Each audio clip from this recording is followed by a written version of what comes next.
sebagai suami, Ma, tolong bagi Ray peluang untuk jalankan tanggungjawab Ray.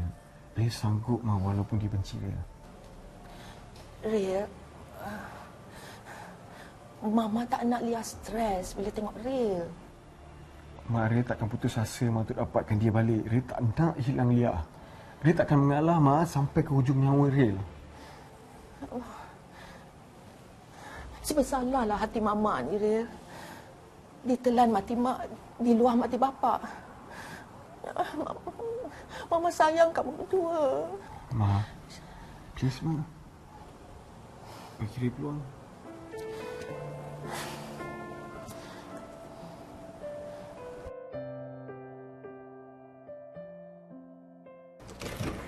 Assalamualaikum. Waalaikumsalam. Dah sihat, sayang?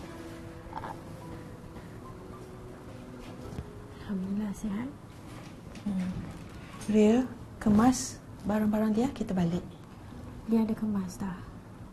Barang-barang dia ada letak dalam beg tu.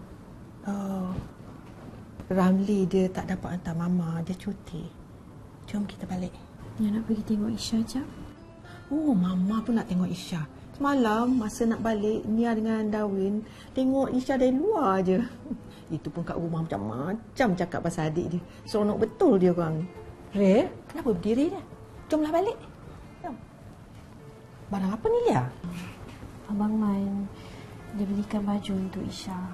Banyak sangat baju dia beli untuk Isha. Segan Pak Lia. Oh, ingat juga Man pada Lia. Murah rezeki Isha. Dapat banyak baju. Lia, bawa sekali beg ni. Jom.